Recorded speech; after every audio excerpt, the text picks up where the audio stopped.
Tremendous privilege it is to be with you by means of this video in the study of our course called the Theology of Evangelism. This theology of evangelism is very, very important because it shapes our thinking. It is determining how we're going to view evangelism, and in this there will be some powerful discussions that we want you to participate in and investigations that we want you to have for your own personal life. The session today is going to be entitled Seeking the Heart of God. This is the introductory session, and this becomes very important because it establishes something of the very base of what we really want to talk about, and this theme will carry through as we discuss it in session after session after session, seeking the heart of God. Again, this is a course on the theology of evangelism. I don't want the idea or the word theology to be frightening to you. I don't know what comes into your mind when we think or say the word theology. A lot of people say, well, I don't have a theology. But you see, theology basically means ideas about God. And the truth of the matter is, everybody has ideas about God. There is no man, any place, anywhere that is void of having an idea about God. Oh, just walk down the street and you can get all kinds of opinions about God because you see, everybody has a theology. So in this course, we're going to be discussing ideas about God, which are very important. And what kind of ideas you have about God will determine how you will live in your own personal life, will determine what kind of evangelism spills out of you into the lives of others, what kind of redemptive process God is able to use in you to touch your world. Ideas about God, theology. So don't be afraid of that term. However, we are not content with just having ideas about God.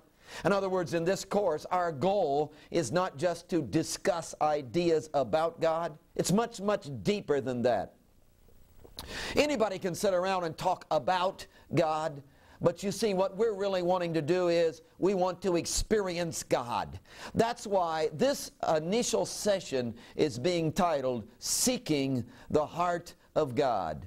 Because we don't want to talk about God, we actually want to crawl up into His lap. We actually want to get into His chest cavity. We actually want to dwell in the very presence of God and be where the throbbing heart of God is beating, and we want that heart to beat in and through us. So we're not just going to sit around and talk about God. We are desperate about experiencing the heart of God in our lives. I don't know how to get that done in your life. I don't know what I could say or what could come to pass in this class session and in the times we're going to have in the future, whereby you would begin to experience the heart of God, being a partaker of the divine nature.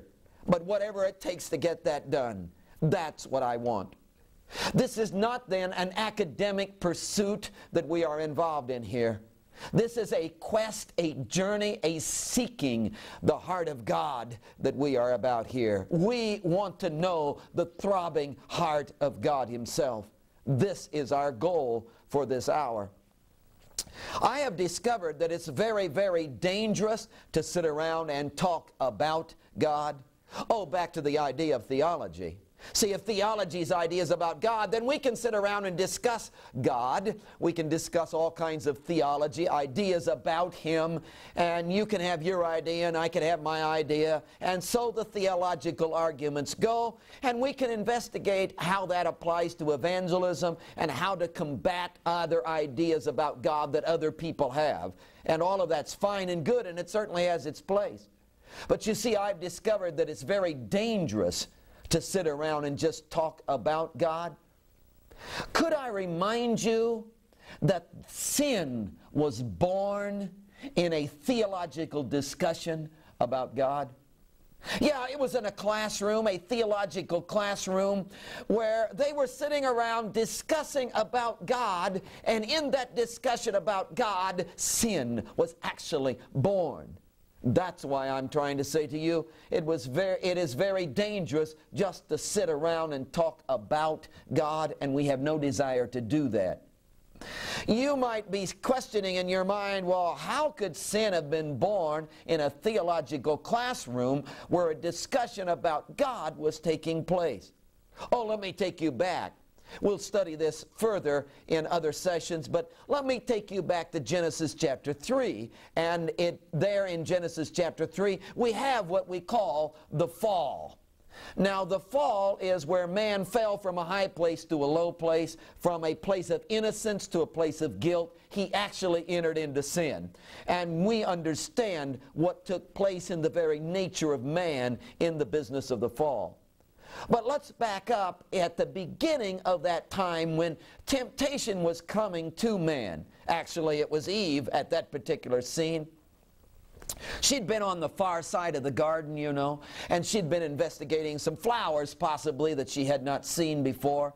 And she suddenly looked at her watch and realized, oh my, Adam will be expecting his dinner, and she had forgotten to lay out the frozen vegetables. So she's on a dead run to get back home to put something together quickly for dinner when Adam arrives at the noontime. So as she's on her way, you remember the story, she runs headlong into this beautiful, beautiful serpent. Don't think ugly here. Think magnificent, attractive serpent. This devil had shown up in the form of this serpent. And the devil suggested to her, Eve, I see that you're in a real hurry and that something is probably not the way it should be. Maybe I can help you. And oh, Eve is frantic. She says, I forgot to lay out the frozen vegetables and I'm on a dead run. I've got to get dinner for Adam, and I'm wondering what I'm going to fix because I really don't have anything prepared. And the devil turned to her and said, well, why don't you take a look at this tree right here? It's the tree of the knowledge of good and evil, and the fruit, it really looks good, doesn't it? You could take this apple, if it was an apple, you could take this fruit, you could cut it right down the middle and slice it several different ways, and you could kind of lay it open and put a flower kind of around it and present it to Adam, and he would think it's the greatest thing he ever ate in his life. Why don't you do that? This would solve your whole problem. Oh, Eve was horrified. She said, no, no, no, I don't want to even touch that fruit. I don't even want to think about getting involved with that fruit. Because you see, God told us that that was off limits. This tree is not to be touched. We are not to partake of this tree. And we are not in any way, shape, or form to get involved with this tree. It's off limits. That would be disobedience to God. Do you know what the devil said? Oh, come on, Eve. Why don't you sit right down here? Come on, just sit right down here. And let's talk about this. And the devil and Eve began to share a conversation concerning the person of God and what he said and what he didn't say and how it all worked out and what was God's motive. And the devil began to quote a few scriptures and began to say things like, maybe God didn't tell you the whole truth. Maybe he's really hiding something. Maybe he has a hidden agenda in this whole thing. Maybe that's what's really going on here. And that you ought to consider the possibility that there is an advantage, that God is really hiding something from you, and that there is a real advantage in actually eating of this fruit. And if you would eat of this fruit, maybe you would be like God. So Eve began to ponder this, and as the discussion went back and forth, the devil said, Eve said, this question was asked, they investigated this, what about, and they spent a whole session talking about God, and Eve entered into sin from that discussion. See, sin was born in a theological classroom where people were sitting around discussing about God. Now, what should Eve have done? Oh, that's easy. Eve should have said, hey, stop right there, Mr. Devil. You just wait right there. Don't move. Just sit down. I'll be right back. I'm going to run and get God. And she should have run with all of her might and gotten God and said, God, you come here. There's some discussion going on, and I want you right in the middle of this because I want to know the truth, and I want to see what you have to say. And how about, and they should have had the discussion, no problem with that at all, but God should have been in the middle of the discussion. See, a theological discussion about God without God present is overwhelmingly dangerous. Upon discovering that, I have vowed, oh my dear Jesus, I have vowed, oh Jesus, don't let it ever happen. I never ever want to have a theological discussion, ever talk about God without Him being present. I want God to literally saturate the classroom. I want God to literally be upon every phrase that's used, every sentence that's spoken, every thought that's in my mind. See, I never want to have thoughts about God or talk about God without Him being present so that He can guide and reveal. For it's in the revelation that we begin to know what we need to know about Him. So you see, this is not just a theological ideas about God concerning evangelism. We're not just wanting to sit around and discuss and discover academic ideas about God. See, what we're really doing in this classroom is we are seeking the heart of God. See, I actually want to crawl up into the very chest cavity of God, and I want to know the throbbing heartbeat of God, and I want to be involved in all that He is so that He can bring the revelation of what He's all about to me and through me. That's the goal of this session and of this class. That in the theology of evangelism, we would go way beyond ideas about God, and we would begin to see the very heart of God and feel the very passion of God and know the very mind of Christ, and we would think His thoughts, and He would bring distinct revelation to us. Now you see this same kind of thing going on in Matthew chapter 27 in the crucifixion event. You realize chapter 27 is 66 verses long, and there are just a multitude of things going on in the chapter that all revolve around this great cross scene. In fact, you see the trials taking place, the secular trials and the religious trials also, and all of that begins to build up and come to this moment when Jesus is hanging on a cross. And as you begin to move into that scene, you will remember well the mockery of the leaders of Israel. Oh, others were mocking too. Yes, there was a thief on this side and a murderer on this side, and all of that was taking place, and they were mocking Jesus, making fun of Him. But I'm really interested in looking specifically at the mockery of the leaders of Israel. In fact, let me read you some key verses. It's Matthew chapter 27, and let's begin with verse 41. Here's what it says. Likewise, the chief priest, also mocking with the scribes and the elders, said. Now you're going to get a conversation among them. You'll note the phrase chief priest, scribes, and elders. That phrase is a phrase that Matthew uses over and over again, and it always refers to the leaders of Israel or the Sanhedrin, because basically that's the group that made up the Sanhedrin. There were 70 men who were at the heart of Israel. They had the total leadership of Israel. They controlled all the religious life of Israel and the political life. And he's referring them then to them. So here they are at the foot of the cross, the chief priest, the scribes, and the elders. And here's what they are saying. Listen to it carefully. He saved others. Himself He cannot save. If He is King of Israel, let Him now come down from the cross, then we will believe Him. He trusted in God. Let Him have Him now, if He will have Him. For He said, I am the Son of God. Even the robbers who were crucified with Him reviled Him with the same thing. Now here's what I want you to note in the passage. I want you to understand that what's going on in this conversation is, well, here's the cross, and here's the leaders of Israel down at the base of the cross, and they've kind of formed a little committee, and they're just talking to each other. In fact, note the pronouns they use.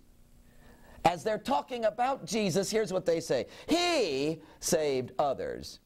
Himself He cannot save. If He is King of Israel, let Him come down from the cross, and we will believe Him. He trusted in God. Let Him deliver Him now, if He will have Him. For He said, I am the Son of God. Now, do you note that in the passage, they never one time speak to Jesus. Oh, He's right there. He's right there dying on a cross.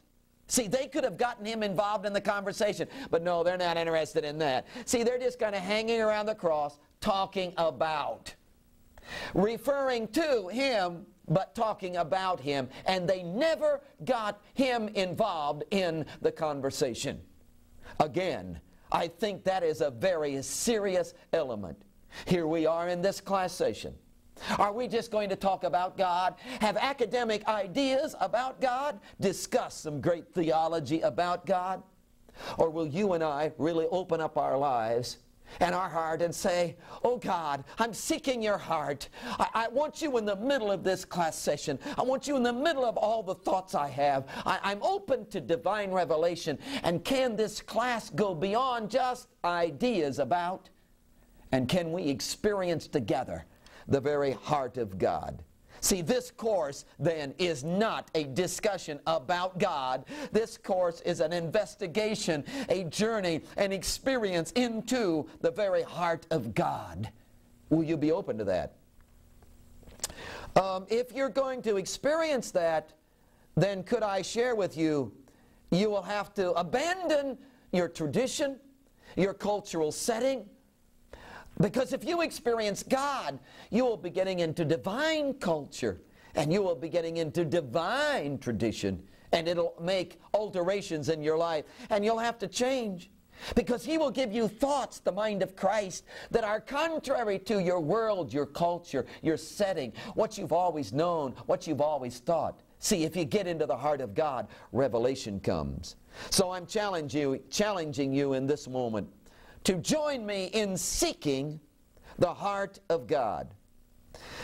Now, let me discuss with you for a moment the idea of seeking. Seeking is a key word in this whole thing. Seeking, I don't know what content there is to that word for you. When you think of the word seeking, what is the framework from which you come from? How do you view the word? Many people think of the idea of seeking in terms of something you do. Oh, I'm seeking, therefore I'm looking here, I'm looking there, I'm going over there, I'm going over there. I'm seeking. I would like to propose to you that's not what we're talking about when we're talking about seeking the heart of God. I'm not asking you to begin to read this book and that book and take this course and that course and thereby seek to discover. No, that's not what I'm asking you to do. Well, when I'm talking about seeking the heart of God, I'm not even talking about a doing thing. I'm proposing to you that seeking the heart of God, seeking is not a doing thing. It is a being thing. So it's not about doing. Oh, when you seek the heart of God, you end up doing. There are some doing things that spill out of that. But see, seeking is not a doing thing. Seeking is a being thing. How could I explain it to you? Possibly I could use the illustration of being hungry.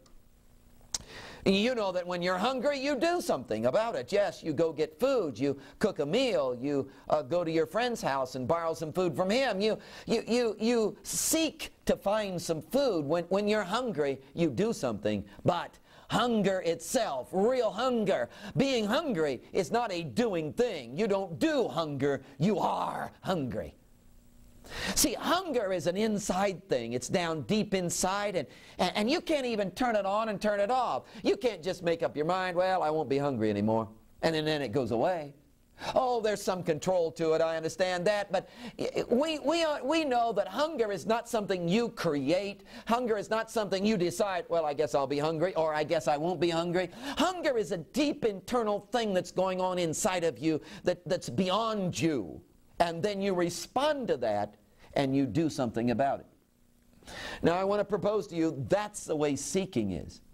See, seeking is not, well, I do this. No, seeking is an internal hunger. It's a hungering and thirsting after righteousness. It's a desperate desire. Oh, I just have to know Him. I have to. See, it's a burning passion within. It's an overwhelming, driving desire. It's an uncontrollable urge. It's an inside thing that you can't say, well, I'm not going to do that anymore, or I am going to do that. See, you can't create this. You can't make this happen. This is an inside thing that has come to you whereby you just can't live. You can't stand it if you don't know the heart of God. You just have to know. It gets on your mind. It's day and night. It drives your system. It becomes the passion of your life. You just can't stand it anymore. You just have to know the heart of God. It overcomes all other body drives. It overcomes every other desire you have. It becomes the priority. It just moves you and motivates you. You just have to know the heart of God. Now again, when you have seeking, you just have to know the heart of God. Out of that spills some things that you do. We understand that. But seeking is not a doing thing. You do because you are seeking, but seeking is this internal hunger. Now I want to ask you, do you have an internal hunger to know the heart of God? Do you have this insight? Are you casual, relaxed? Maybe, maybe not. Doesn't matter. Seemed like a good thing to do. Well, go to school. Okay, yeah. Well, take some courses. Yeah, maybe get a certificate. Yeah, well, why not? I don't have anything else to do. So you just, or do you have this internal burn, this deep internal desire that says, I just have to know the heart of God. I just can't stand it. And because that you begin to do, because that you take a course in the theology of evangelism, because you have this hunger, you begin to move out. But, do you have you can't say, yes, I'll have that. That won't do it. God alone can give you this hunger. Well, what I'm after in this very moment is that somehow you would desire this with your whole being. Maybe you don't have the hunger. Maybe you have something of a hunger, but not as strong as you think it ought to be. And maybe in these moments you would be willing to open up and say, God, burn within me. Give me a passion to know your heart. Would you begin to be open to that and for the movement of God to do that in your life? Because that's what seeking is all about. You seek to know the heart of God. Now that doesn't mean that when you seek to know the heart of God, you don't do anything else. Oh yeah, we still have our business, we still have food to fix, we still have our families, we still have lots of things going on. But in the midst of all of those things that are going on, there's this burning sense of seeking His heart in the middle of this. Now, maybe you're asking, what does that have to do with evangelism? Oh, could I tell you, friend, that has everything to do with evangelism, because that is evangelism. Now wait, seeking the heart of God. This is a course on the theology of evangelism. So why are you talking about seeking the heart of God? Because evangelism is the product of finding the heart of God. See, when you find the heart of God, then you can't help yourself. You just have to evangelize, and it begins to spill out. See, I've discovered you can take all kinds of seminars on evangelism. You can learn all the scriptures. You can read all the books. But when it's all done, we kind of fold up our books and sticking them on a shelf. We've taken the course. We scratch ourselves and say, well, that was nice. But we never, ever move out in great evangelism. The people who evangelize are the people who seek the heart of God, and in finding the heart of God, they just begin to burn with this outspill of evangelism. And evangelism is the natural outspill of finding the heart of God. So if you don't find the heart of God, you will never evangelize. If you find the heart of God, we can't keep you from doing it. It'll be an internal burn. It'll move you. It'll drive you. You won't be able to stop yourself. You will be in the middle of evangelism. So evangelism is a byproduct of seeking and finding the heart of God. So I want to define evangelism as we're talking about it, and we'll be talking about it in these class sessions. Evangelism is seeking the heart of God until your heart begins to spill forth with the very heart of God.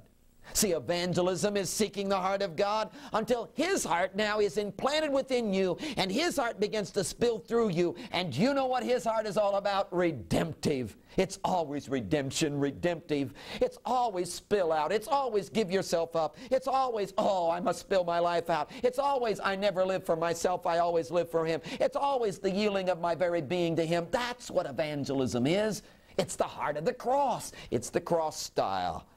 You see, if I focus on evangelism, I won't ever do it. I'll get bored. I'll get burned out. I'll get discouraged. I'll quit, and it won't happen. But you see, if I seek the heart of God, if I focus on the heart of God, if I got all wrapped up in the heart of God, then somehow this passion begins to burn, and I just can't keep from evangelizing when I seek the heart of God. So we're talking to you in this first session about seeking the heart of God. Now I want you to notice very clearly that all the way through we've been talking about seeking the heart of God. Seeking the heart of God. Now, when we're talking about seeking His heart, that is a specialized, going after the very heart of God Himself is a specialized thing. See, we're not talking to you about, oh, seek His power. Now, there's lots of church movements that are seeking the power of God. Oh, if I could just have His power. They're all wrapped up in miracles, and they think that's the way to go. They think getting the power of God, yes, oh man, then I can really do, and I can move, and I can cast out demons, and I can. But you see, we're not asking you to seek the power of God. In fact, could I suggest to you that God has never invited you to have His power apart from Himself? That the power of God is a product of knowing His heart, and that when you get all involved in His heart, then He can trust you and He can flow His power through you, and you won't manipulate it for your own ends. See, He doesn't give you His power. If you're out to find the power of God, you're going to be disappointed. He only gives His heart. He has invited you not into His power, but into His heart. Maybe you want to become omnipresent like God is. Could I suggest to you that He's never invited you to be omnipresent, that the only one who's ever been omnipresent and ever will be omnipresent is God, and He's not invited you in on that? In fact, the devil isn't omnipresent. He's a fast mover, but he's not omnipresent. And the angels are not omnipresent, and you will never be omnipresent even in heaven, because this is not about being omnipresent. This is about, the heart of God. See, if you could know the heart of God. See, God has taken a knife and ripped Himself right down the middle and opened Himself up and said, come on in here. I want you to be my child. I don't want you to be an errand boy. I don't want you to be on the outside with my power and my omnipresence and manipulating. I want you to be right on the inside. I want you to know me I want you to be a partaker of my divine nature. Knowing the heart of God. And if you know the heart of God, you will evangelize. You won't be able to keep from doing it. So that's what I want you to focus on. I want you to have some time of prayer. I want you to think about, oh God, create within me a hunger for yourself. Until you want to know the heart of God. And once you find His heart, you will automatically